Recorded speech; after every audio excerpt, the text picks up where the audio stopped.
من حلاوتها بعملها في الاسبوع مرتين. اصل ما ينفعش الشتا تعدي من غير ما ناكلها كل يوم. طعمها حلو جدا وبتليق على الشتا ودفى الشتا. نزلت بحبيتين من البيض وعليهم كيسين من الفانيليا، وحطيت عليهم كوباية وربع من السكر، وقلبت كله مع بعضه بالشكل دوت كده لحد ما السكر يبدأ اللي هو يدوب معايا. وبعد كده هنزل بكوباية من الزبادي، وممكن تستبدلي الزبادي بكوباية لبن كبيرة لو انت حابة. بدأت اللي انا اقلب كله مع بعض، وطبعا كل مرة بقلب بزود التقليب شوية علشان خاطر السكر يدوب زي ما قلتلك. وبعد كده نزلت بنفس الكوباية اللي كان فيها الزبادي، نزلت بشوية لبن، وبرضو مستمرية في التقليب. وبعد كده حطيت عليهم حوالي نص كوباية من السمنة، سمنة بدرجة حرارة المطبخ. ونزلت بعد كده بحوالي اقل من ربع كوباية من الزيت، السمنة بمعدل 3 معالق حلوين قوي. وقلبت كله مع بعضه لحد كده كان السكر داب معايا والدنيا تمام. نزلت بمعلقة خل صغيرة، وبرضو مستمرية في التقليب علشان خاطر احصل على نتيجة كويسة. تعالي بقى نحضر مع بعض كده الدقيق اللي احنا هنحطه عليه. نزلت بحوالي كوبايتين من الدقيق.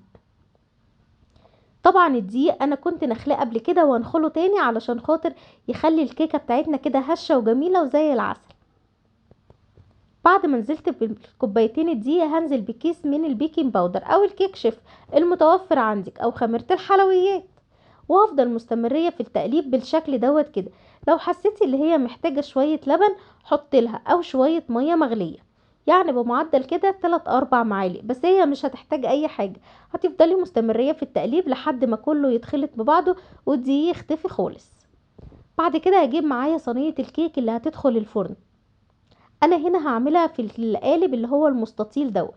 طبعا انا بحب اللي انا ادهنه بالسمنه او الزبده على حسب المتوفر، لكن مش بحب ادهنه بالزيت. الزيت بيطلع كده على الحروف وبيبقى شكل الكيكه مش حلو. بعد كده بطنته بشويه دقيق صغيرين جدا بمعدل معلقه بالشكل دوت كده. خلاص كده خلص معايا. يلا بينا بقى نحط جواه خليط الكيك اللي احنا لسه عاملينه مع بعض. هنزل الكميه كلها.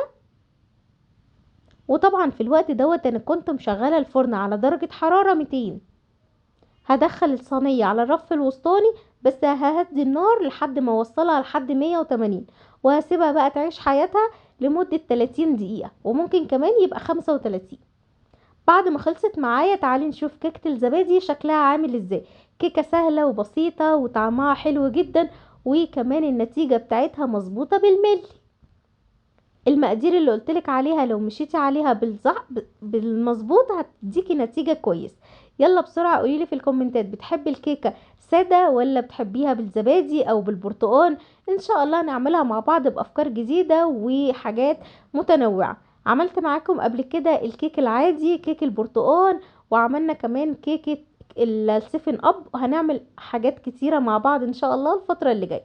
ما تنسيش تكتبي تحت في الكومنتات بتتفرجي عليا منين، وما تنسيش تعملي متابعة للصفحة. بحبكم في الله، والسلام عليكم.